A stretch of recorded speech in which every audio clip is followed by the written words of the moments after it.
It feels great. I mean, obviously, I feel like I could have possibly been my third year in the All-Star game, but just honored to be here and just around these great guys. It's going to be an unbelievable weekend, and I'm looking forward to it. It's going to be fun. And how you like the weather here? It's different with Georgia. Yeah, how I like it? I don't know how much I like it. It's a little cold, but I mean, it's nice. I mean, it's different. It's not Georgia weather, but it's nice. I like it. It's all right. If you play in Russia one day, it's like same, you know. We're from Russia, it's like February, Oh, really? February. Yeah, nah, I bet it's cold out there for sure.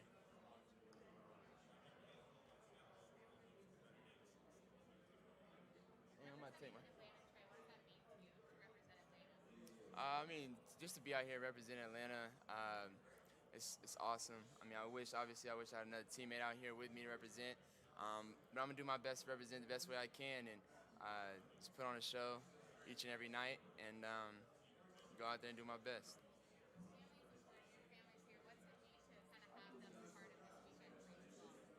It's important.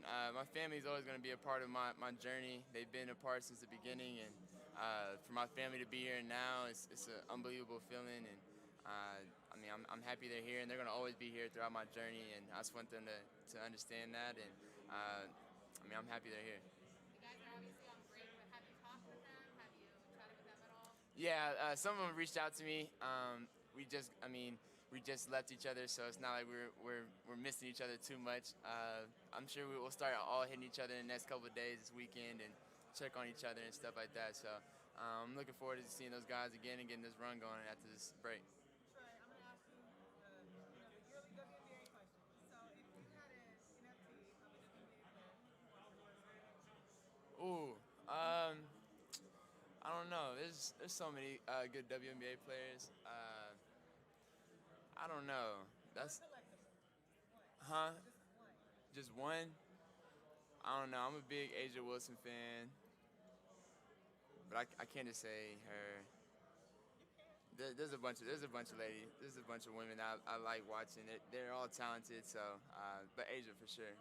And two on two, you have to pick a W teammate. So, be strategic about it.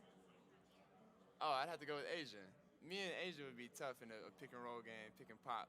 Get that little mid range, her little mid range from the elbow jumper to the left. Yeah, Solid. we'd be solid. Thank you.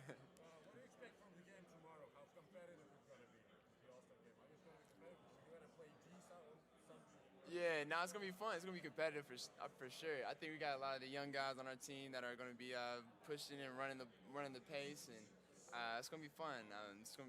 Those guys got a lot of talent for sure, but it's gonna be fun. I think we got some too. Have you seen the new Rising Stars format yesterday? How you like it?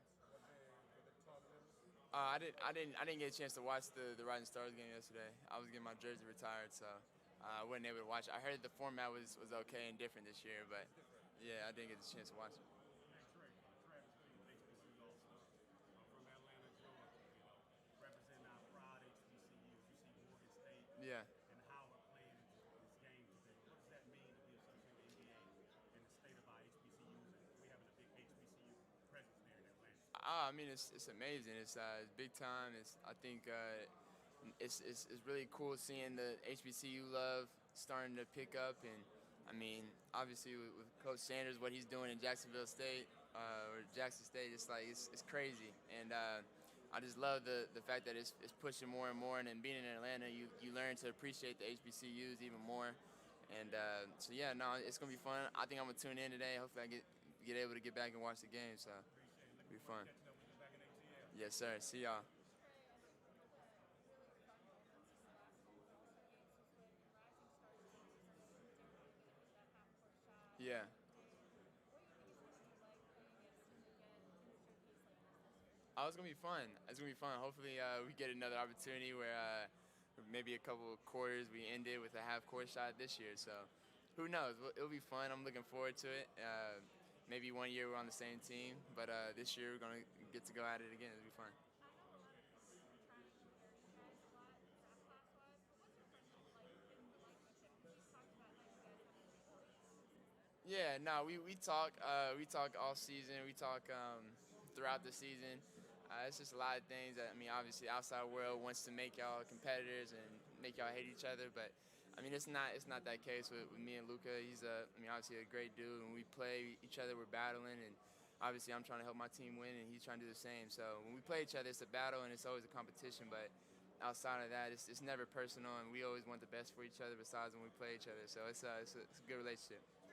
Last year you guys went to the final in the East. What is happening this year? Not the same chemistry, not the same results.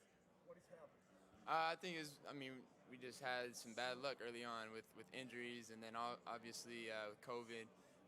At one point, we were playing with 3 guys on our original roster and not getting any games canceled. So, I mean, obviously it's something that nobody's gonna feel sorry for us about, but it's the reality of it.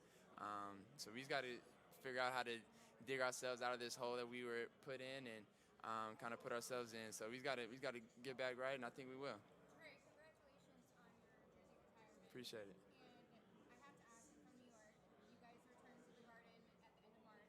Can you talk about a little bit your feeling when you get to the Garden, aside from all the nonsense and Yeah. noise, but how is it special to play there? No, I mean it's obviously very special to play there. Just from the history of that arena and everybody who's been in there, as a player going in there, just the history of it, and then obviously whenever you see, the fans react or how competitive they are and how much they really cheer for their team, it makes the environment that much crazier. So it's gonna be fun going back in March.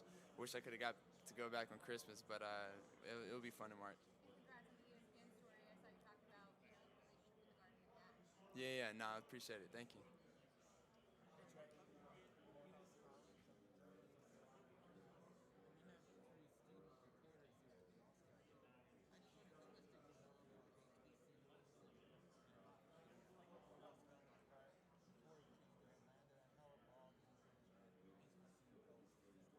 Yeah, for me, to be honest with you, I didn't know too much about it. I obviously knew about HBCUs and stuff like that, but growing up in Oklahoma, there wasn't really too many, schools like that for us. Maybe lack of education in schools, not knowing necessarily about HBCUs in Oklahoma was tough, but as I got older and obviously moved to Atlanta, I was able to really learn more about HBCUs and things like that. So I love the recognition that they're getting now and how much bigger the schools are and the love that they're getting now. It's cool to see. Say that again? It's just another way of education. I think obviously not everybody can afford to get into the bigger schools and things like that, but I think it's just as important to fill those schools up and promote those schools and those student athletes and those students that go there just as much as the bigger schools too. So I think student athletes are starting to go to more HBCUs now too out of high school, and I think it's a good sign to see. Sorry, I was already going to ask this more, but obviously, All-Star is busy for yourself, your schedule, everything. Do you ever have a moment of pause and just reflect back on the first half of the season that you put down, or maybe the last couple of seasons? Yeah, I always use All-Star break to kind of like reflect and like look back and like the first half of the season. It's kind of tough during the weekend, but after this weekend, I'll be able to go somewhere and really relax and just sit down and just, kind of reflect and look back on what we can do better and how I can be better, and just for that second half and that second push. So just want to keep doing it every year.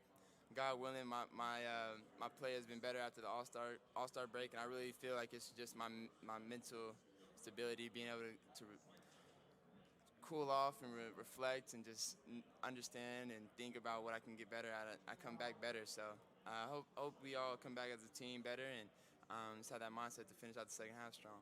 Are you able to connect with Fred at all? I mean, this is like the start, so have you able to connect with different players, but are there any differences? Yeah, for sure. Especially on our team, we haven't been able to really see the other guys on the other team yet, but our team, we got a lot of new guys, 4 guys in their first year here, I think, and it's crazy. It's gonna be fun. We got a lot of guys with energy, a lot of young dudes that I feel are gonna be in this game for a lot of years. So it's gonna be fun. Does that speak to the representation in the Hawks? Does that speak to where you're feeling your team's at right now, and especially the Eastern Conference? Say that again. I'm sorry. Like the representation, the young guys that are here, that speaks to just the success of the team so far, right? Yeah, no, for sure. I think, as far as our team, Yeah. Yeah, I think it is, and I mean, obviously, I feel like we won more games. We had maybe one more player here, and but here in the future, I feel like we have a chance to do that. Trey, tonight is a three-point contest.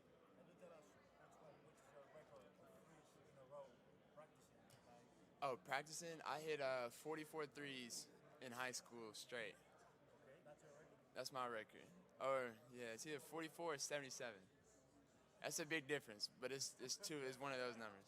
I will take 77. Is that okay? Yeah, I was going low because just in case, but it's either one of those. Thank you. Trae, if I asked you to describe Steph Curry's game, what words immediately come to mind?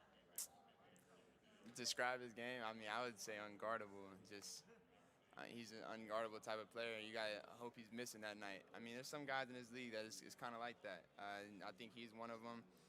Just because when he has the ball in his hands, he's dangerous, and then when he doesn't have the ball in his hands, he's just as dangerous, if not more. So it's kind of tough to guard him unless you want to guard him with two people, and I don't think that's necessarily what we're talking about. So We focus a lot about his shooting. The first thing that comes to mind is always the shooting. yeah. Is there more to it than that? Yeah, it's touch. It's not necessarily just shooting. I think like it's touch everywhere. Like you see him warm up, he's not necessarily just shooting threes. He's shooting elbow shots, floaters, touch off the glass. He just has unbelievable touch, and I think that's why he's able to shoot from so far, and he's able to shoot from anywhere because he has unbelievable touch. Do you think about him when we talk about all-time greats, either at point guard or overall? Do you think about Steph in that? For sure. Yeah, for sure. I mean, if you don't, you just don't know basketball or just hating on Steph.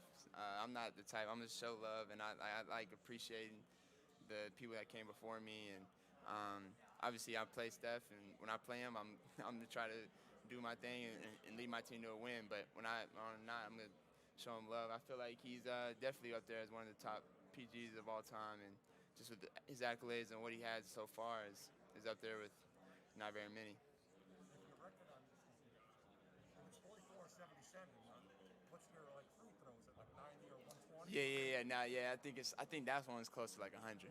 100. Yeah. That one's close to 100. Oh, sorry. No, you good. You know, you had to miss the game at the Garden at Christmas. You guys had a pretty tough, COVID time. Yeah. Do you feel like, man, if we don't get back in this enough, it's gonna suck. That part of it is just we couldn't have our team for a long Yeah. time. I mean, yeah, for sure. For sure. I think it's I don't even want to think about not making it because that's just not in my mental. I feel like we will. I feel like we'll be in the playoffs. But I feel like, I mean, obviously, yeah, if you don't make it, it's a disappointing season. But at the same time, at the beginning of the year, we had a lot of guys injured, and with COVID, and I mean, other teams were missing games and getting games postponed, and we only had one postponed, and we were playing with three guys from our original roster. So it was at one point it was crazy, like just going out there and not knowing any of your teammates besides two of them. It was different, but like the world may not always see that and see the struggle early on and understand that's the reason. So now that we're here and we're starting to pick things up and guys are getting healthy, it's going to be good for us if we keep it going.